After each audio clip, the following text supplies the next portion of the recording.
दोस्तों, कल मैनपुरी में एक घटना हुई और वो कल से सोशल मीडिया पर बहुत ज़बरदस्त तरीके से वायरल हो रही है। कल मैनपुरी में अखिलेश यादव ने एक रोड शो किया था और उस रोड शो में बड़ी भीड़ उमड़ी थी। अच्छा, शुरुआत में जब अखिलेश यादव वहाँ पे हेलीपैड पे पहुँचते हैं हेलीकॉप्टर से, तो उस वक़्त ही जो समाजवादी पार्टी का जो कैडर था, वो एकदम आउट ऑफ कंट्रोल हो गया। उसने सब बैरिकेडिंग वगैरह तोड़ दी और 1 मिनट के लिए लगने लगा कि शायद हेलीकॉप्टर को नुकसान पहुँच जाएगा। उनको कंट्रोल करना बहुत मुश्किल हो गया। बहरहाल किसी तरह उन्हें कंट्रोल किया गया और रोड शो हुआ, बड़ा ज़बरदस्त और बहुत सफल रोड शो हुआ। मैनपुरी हम जानते हैं कि मुलायम सिंह जी के निधन के बाद डिम्पल यादव ने इसमें उपचुनाव जीता था और इस बार फिर वो मैनपुरी से लड़ रही हैं। अखिलेश यादव की नाक का सवाल है, बात सिर्फ डिम्पल को जिताने की नहीं है, बड़े मार्जिन से जिताने की है। लेकिन जब रोड शो के बाद वहाँ पे जो राणा प्रताप चौक है, उस पे तमाम सपा के कार्यकर्ता चढ़ गए और उन्होंने राणा प्रताप के भाले को टेढ़ा करके उसमें समाजवादी पार्टी का झंडा खोस दिया, उनकी तलवार कुछ उसको डैमेज किया। बहरहाल तमाम चीज़ें हुई, वहाँ कई तरह के नारे लगे, योगी और मोदी विरोधी। और चूंकि वहाँ से भारतीय जनता पार्टी से एक छत्री कैंडिडेट लड़ रहे हैं, तो इसको एक जातिगत एंगल भी दे दिया गया। अब ये उनकी नीयत थी नहीं थी, लेकिन चुनाव है और जाहिर-सी बात है ये सब चीज़ें तूल पकड़ लेती हैं। तो आज सुबेरे जो भारतीय जनता पार्टी के कैंडिडेट थे जयवीर सिंह, वो वहाँ पे धरना दे के बैठ गए और चुनाव आयोग में शिकायत की। पुलिस ने 100 से ज़्यादा लोगों के खिलाफ एफआईआर की, कार्रवाई चल रही वगैरह-वगैरह। देखिए, ये घटना अपने आप में कोई ऐसे मतलब वैसे तो इसका लोकलाइज्ड इफ़ेक्ट है कि साहब अ, जयवीर सिंह ने इसको क्षत्रिय स्वाभिमान का मुद्दा बताया, तमाम लोगों ने इसको राष्ट्रीय नायक का अपमान बताया, पर मैं इसको ना किसी जाति से जोड़ के देख रहा हूँ और 1 मिनट के लिए मैं इसमें वो एंगल भी हटा देता हूँ कि एक राष्ट्रीय नायक, एक नेशनल हीरो का अपमान वो सब मैं हटा देता हूँ। मैं कुछ और कहना चाह रहा हूँ यहाँ पे।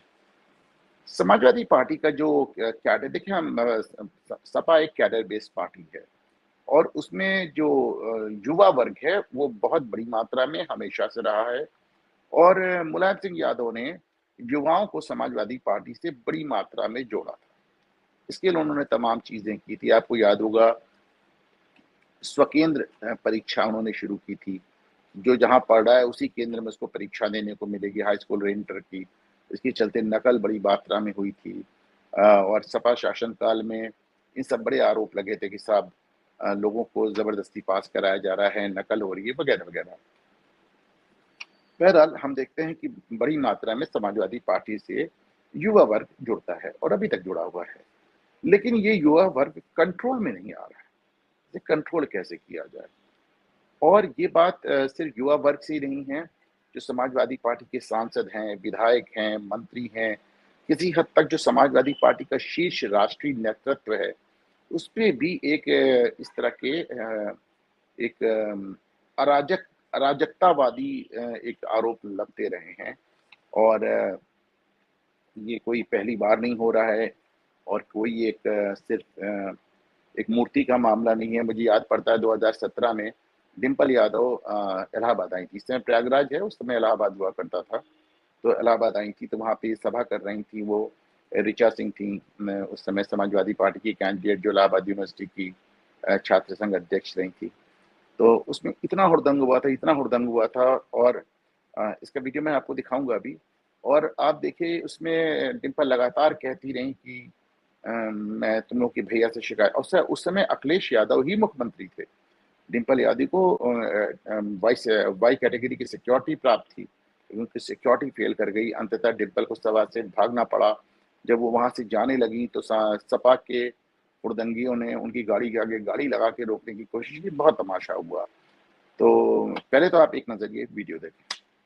कल अखिलेश भैया आ रहे हैं, तब आप बस तुम्हारा इनाम बताने वाली हो। अच्छा कमाल है, मतलब हाँ, कहाँ से ट्रेनिंग पड़ी है? वेरी बैड, शासन में नहीं आती, बहुत बुरी बात है,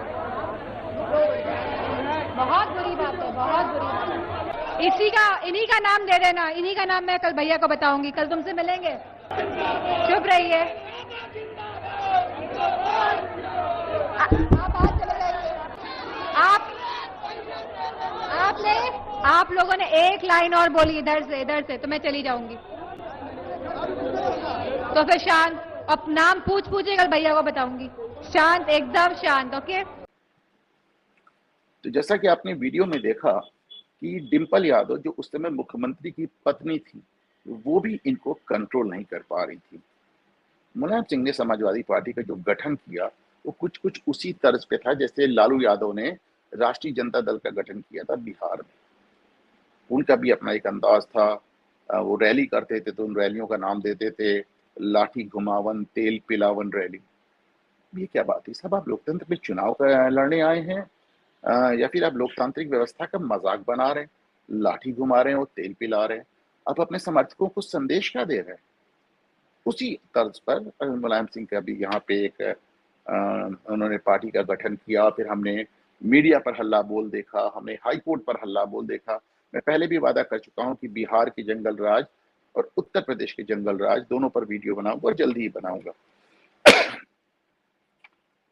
आपको याद होगा गेस्ट हाउस कांड याद होगा, जैसे मायावती पर हमला हुआ था, विधायकों को किडनैप करने का प्रयास किया गया था। उत्तर प्रदेश की विधानसभा में दो दो बार इतनी जबरदस्त मारपीट हुई। दोनों ही बार में चांस की बात है कि विधानसभा में मौजूद था पत्रकार गैलरी में, और केशरीनाथ त्रिपाठी जो उस समय स्पीकर थे उनकी नाक टूट गई थी, और मैंने दोनों ही बार मारपीट देखी बड़ी जबरदस्त। हमने पार्लियामेंट में मुलायम सिंह को धमकी देते देखा। हमने पार्लियामेंट में समाजवादी पार्टी के सांसदों को मंत्री के हाथ से बिल छीनकर उसको फाड़ते देखा। हमने महिला बिल पे देखा, हमने प्रमोशन में आरक्षण बिल पे देखा, और उनका अपना एक अंदाज था। और वो उन्होंने तमाम उस जमाने में तमाम अपराधियों को समाजवादी पार्टी से जोड़ा। हमारे अपने प्रयागराज मुस्लिम अतीक अहमद समाजवादी पार्टी की देन थे। हर तरह के, चाहे रमाकांत यादव, उमाकांत यादव, विजय मिश्रा, अन्ना शुक्ला, अतीक अहमद, मुख्तार अंसारी, डीपी यादव, एक लिस्ट है बाहुबलियों और अपराधियों की, जो कि मुलायम सिंह ने अपनी पार्टी से जोड़े। मुलायम सिंह जी के जाने के बाद भी अखिलेश यादव का भी कुछ वैसे ही टेनोर, एक उनका अंदाज रहा।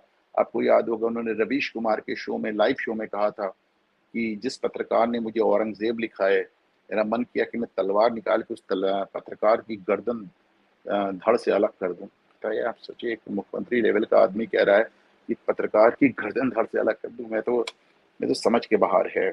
और उसके बाद भी अभी पिछले कुछ दिनों में आप देखें कि वो पत्रकारों से कैसे बात करते थे। कहते थे मैं तुम्हारी सूची बना रहा हूँ, तुम्हारा तमाम पत्रकार जो मेरे खिलाफ बोल रहे हैं या लिख रहे हैं, मैं उनकी लिस्ट बनाना। किस बात की लिस्ट बना रहे हैं भाई? ऐसे कौन धमकी देता है? और ठीक है, अभी तो आपकी सरकार नहीं है, मानी आ भी जाती है तो भाई आदमी हाई कोर्ट जाएगा, सुप्रीम कोर्ट जाएगा। ऐसा कोई अभी डिक्टेटरशिप नहीं है, और इमरजेंसी इंदिरा गांधी ने लागू की थी, तब से दोबारा लागू हुई नहीं है। और वो पत्रकारों का शर्ट का रंग देख के बता देते थे तुम किस पार्टी से हो। पत्रकारों का की जाति पूछते थे, सरनेम पूछते थे, बेइज्जत करते थे। ये सब इनका अपना अंदाज है। अब जाहिर सी बात है, अगर पार्टी का शीर्ष नेतृत्व इस तरह बात करेगा तो फिर नीचे मैसेज क्या जाना है, आप खुद सोच सकते हैं इस बात को। और बिहार में भी मैंने देखा कि इसी तरह का लालू यादव का अपने अंदाज, जैसे मैंने देखा, आपको अभी बताया कि वो उनकी रैलियों के नाम क्या होते थे, लाठी घुमावन, तेल पिलावन रैलियां। फिर लालू का पूरा जंगल राज, हम कई बार बात कर चुके हैं इस बारे में। गाड़ियां शादी के लिए तोड़ ली जाती थी, शादी के दिन में लोगों को लूट लिया जाता था, किडनैपिंग होती थी, कितने नरसंहार हुए इस दौरान। उस जंगल राज की आज भी लोग कल्पना करके सिहर जाते हैं। आईएएस अधिकारी की पत्नी का सालों साल गैंग रेप, तो ये सब हमने देखा। और अब तेजस्वी यादव का भी आप बात करने का तरीका देखें, वो केंद्रीय मंत्रियों को धमकी देते हैं जिस समय डिप्टी सीएम थे कि ये बिहार है, हम तुम्हारा वो हाल करेंगे कि तुमको सेंटर में मोदी और शाह बचा नहीं पाएंगे। आप सोचिए, आप सेंट्रल मिनिस्टर को धमकी दे रहे हैं और आप डिप्टी चीफ मिनिस्टर हैं। ये बिहार है, अपनी समझ में रहना, हम तुम्हें ठीक कर देंगे, ये क्या बात करने का तरीका है? अभी आपने देखा है कि उनकी जो छोटी लड़की है रोहिणी, उन्होंने किस तरह पहले नीतीश कुमार को किस तरह सोशल मीडिया पर बद्दी बद्दी बातें कही, और अब जब वो चुनाव में आ गई हैं तो राजीव प्रताप रूडी को लेकर उन्होंने किस तरह के बयान दिए। किस तरह तेजस्वी यादव के मंच के बगल में खड़े होकर चिराग पासवान की माँ को गाली दी गई। तो एक अच्छा, ये जो एक ओवरऑल सिनेरियो से होता क्या है, जिस बात पे मैं आ रहा था, लोग डर जाते हैं। मैं 2022 के चुनाव के दौरान लगातार डिफरेंट टीवी पैनल डिबेट्स पे बैठा था, वो हर जगह मैं कहता था कि अखिलेश यादव ने जो नारा दिया है, आ रहे हैं अखिलेश, ये नारा नहीं धमकी नज़र आ रहा है, और वही हुआ। उन तमाम जगहों पे जैसे सबके अपने-अपने वोट्स थे, मुस्लिम यादव वोट्स आपके थे, भाजपा के अलग वोट्स थे, राजभर आपके साथ थे, पल्लवी पटेल आपके साथ थीं, जयंत चौधरी आपके साथ, तमाम छोटे-छोटे लोग आपके छोटी-छोटी दल आपके साथ थे।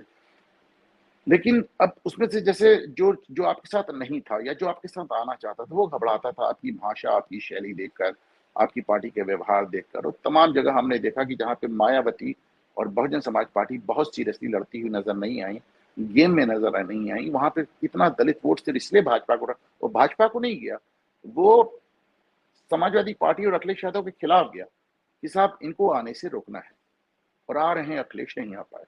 तो वही चीज़ हम फिर देख रहे हैं। आप आपका जो आपकी पार्टी का जो अंदाज़ है, आपके कार्यकर्ताओं का जो अंदाज़ है, ये कहीं न कहीं आपको इतना डैमेज करता है कि जो एक थर्ड पार्टी होती है, जो शायद आपको वोट देने के लिए सोच भी सकती है, या फिर किसी और को वोट देने जा रही है और नहीं दे पा रही है, सोचती है चलो समाजवादी पार्टी को दे देते हैं। वो देना तो बहुत दूर की बात है, वो एक किसी ऐसे शख्स को देती है कि भाई सपा ना जीत पाए। बिहार में राष्ट्रीय जनता दल को भी ये दिक्कत आई है।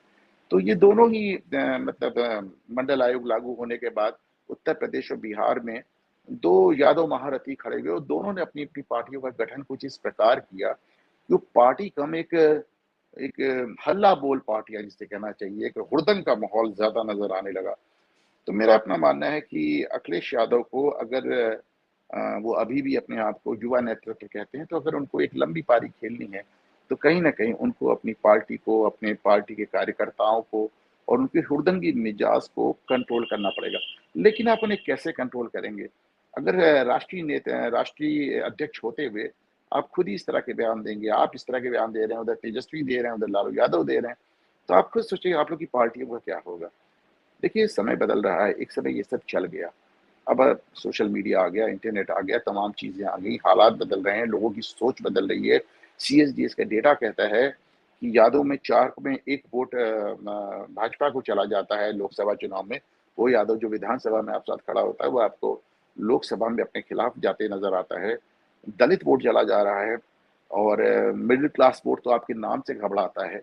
तो मेरा अपना मानना है कि अगर आप सच में सत्ता को लेके सीरियस हैं, अगर आप राजनीति को लेकर सीरियस हैं, और भविष्य में अगर आप राजनीति में बने रहना चाहते हैं, तो चाहे उत्तर प्रदेश में अखिलेश यादव हों या बिहार में तेजस्वी यादव हों, दोनों को अपनी राजनीति का अंदाज बदलना पड़ेगा।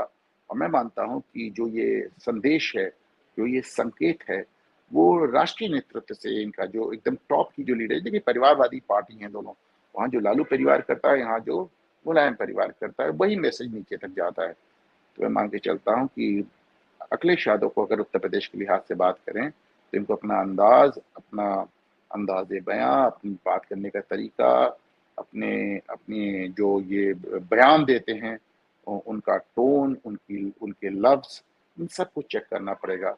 वरना ये जो एक हुड़दंग का एक माहौल है, मैं मान के चलता हूँ कि ये राजनीति में, ख़ास तौर से चुनावों में आपके खिलाफ जाता है।